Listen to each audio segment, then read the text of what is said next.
Today I'm going to share 3 things with you that will help you become a better beekeeper and keep healthier bees. These 3 tips are things that you probably haven't heard before. I want to address it today and help you keep healthier bees and make fewer mistakes, and it all starts right now. What's up, everybody? I'm David Burns, the EAF Certified Master Beekeeper. Thanks for joining me today for another beekeeping video. Today, giving you 3 tips that will help you keep healthier bees. And this will be amazing when you stop and think about the significance of these 3 things. I've never heard it addressed by beekeepers on YouTube. I've never heard it addressed at bee clubs. So I'm wondering why people don't talk about it much at all. It's talked about a little bit when mistakes start to happen. It's mentioned after the fact. And what I'm talking about today is Bspace. Bspace was identified by Reverend Langstroth in the mid to late 1800s. Reverend Langstroth was trying to figure out how he could have less burr comb, connective comb on the top of his hive. Back then, most people were keeping bees in upside down baskets known as skeps. But as time went on, Reverend Langstroth wanted to find a way that you could keep bees in a box and you could actually pick up and look at the frames and not have to tear them up every time you inspect it, like with a skep. So Reverend Langstroth kind of had an idea that, oh, maybe I can change the distance of that top cover. I don't think he used inner covers, but he was using a top cover, and there was a gap between the top cover and the top bars of his frames that the bees were building comb at. He got the idea that if he lowered that and made it smaller, they wouldn't build comb there. So Reverend Langstroth identified a distance, a gap, a space that if it's just right, they won't propolize it and they won't build extra comb. What a genius! A lot of new beginners don't understand how to respect Bspace. So today I'm going to give you 3 tips on how it will make your hive function much, much better if you respect and identify these 3 significant Bspace areas. Let's get started. Now first, let me show you what happens if you don't respect Bspace. Let's say you leave a frame out. Wow, look at this. They attached their comb at the top cover and built it down into the box below it. There was nothing there as far as Bspace goes. It was too much of a gap.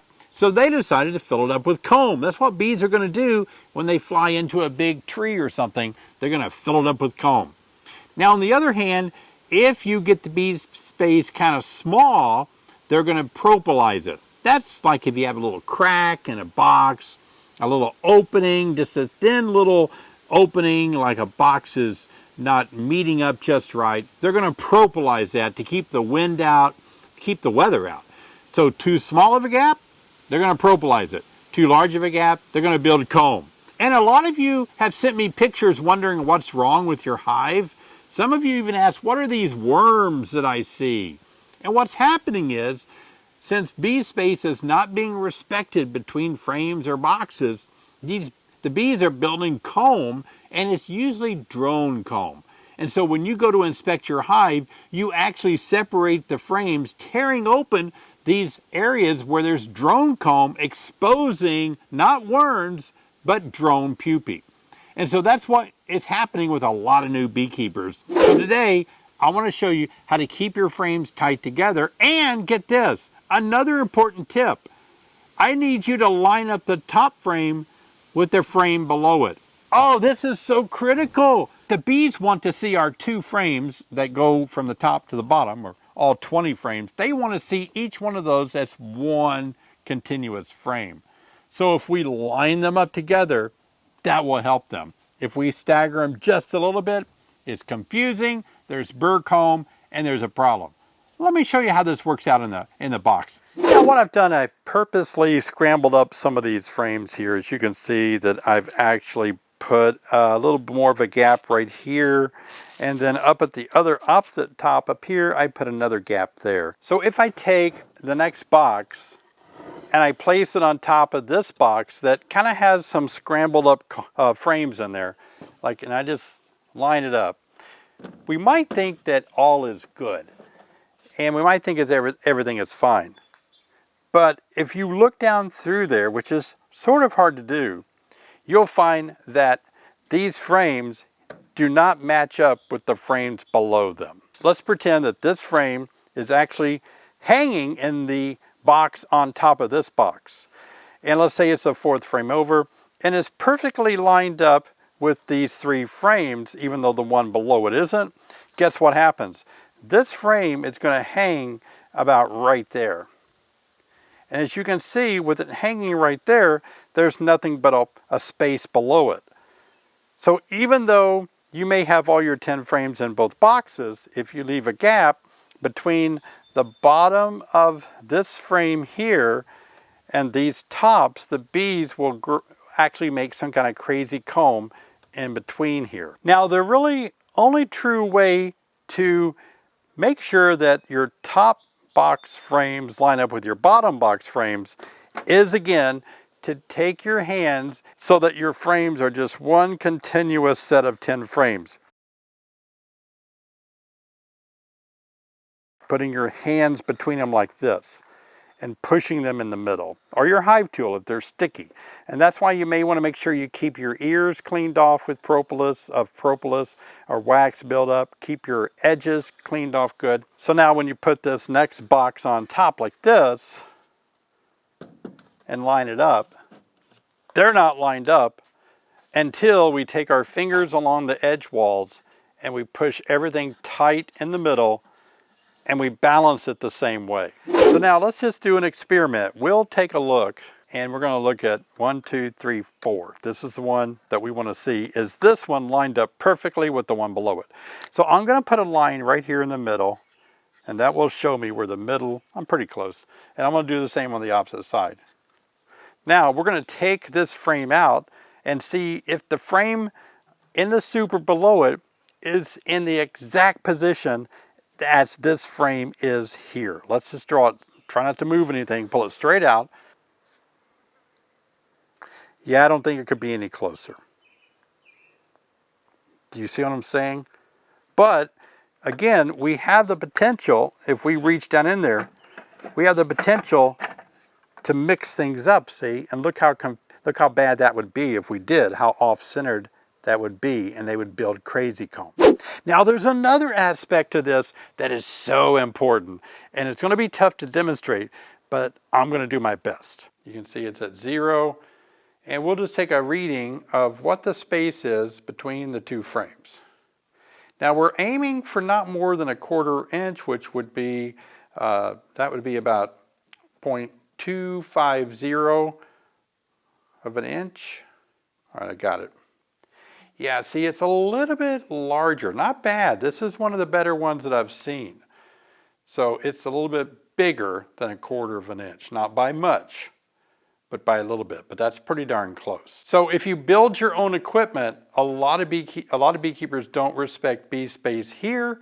And so you can imagine if your frames were sitting higher up like this, between your boxes, how much space that would be, how much comb they would build there, and put a lot of drone larvae and pupa in there to raise drone between that area of that straight comb. It's all about manufacturing, how you make that space perfect, but I like this. This is acceptable. Look at this. Oh my gosh. Look at this.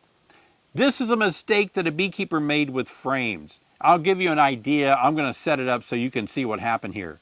But notice this mistake, and it is disrespectful of Bspace. And it was a little confusing when I first saw it. Can you figure it out? As a master beekeeper, I get asked some pretty tough questions sometimes. And look at this. What is going on here?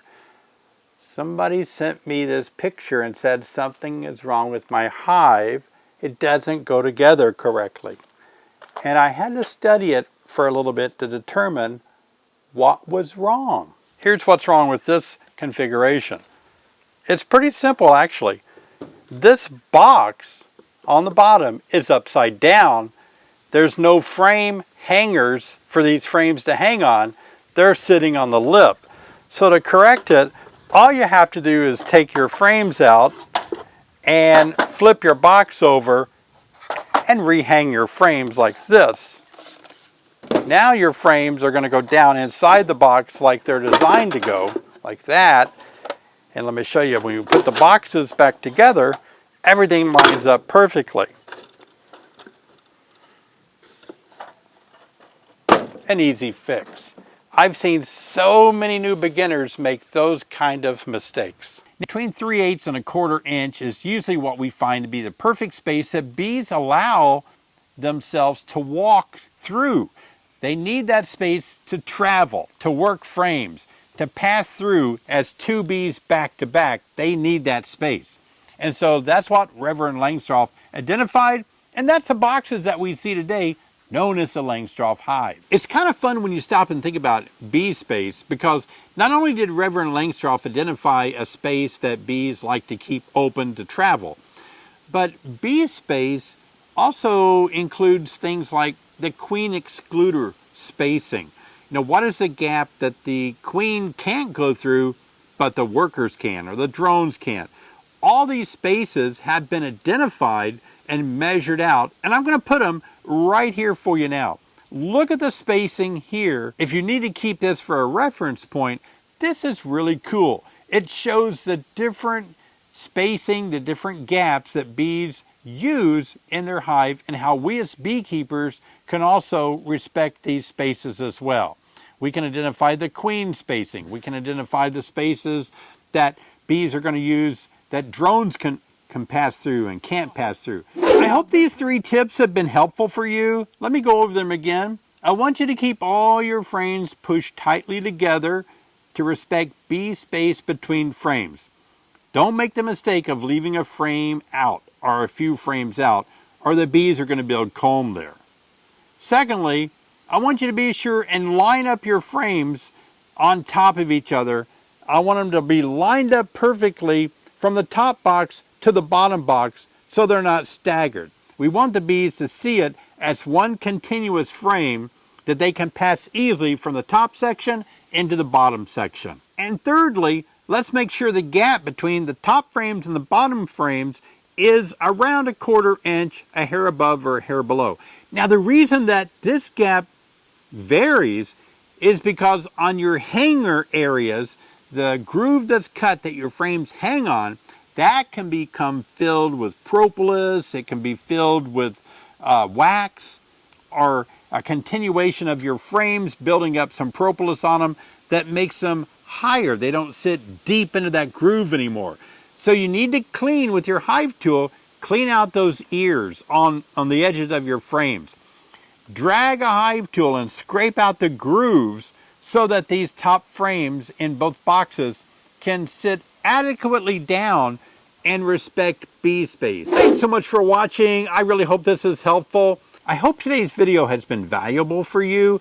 And if it has, I'd like to ask you to subscribe, give me a thumbs up, click on the bell so you'll be notified each time I make a new video. I'm working hard for you to help you become a better beekeeper and make fewer mistakes. Hey, if you're new to beekeeping, like maybe you've just started or you're thinking about starting, check out this video of mine, How to Get Started in Beekeeping. This video has 900,000 views. That many people are excited about how to get started in beekeeping. So check out this video right now. I'll see you next time.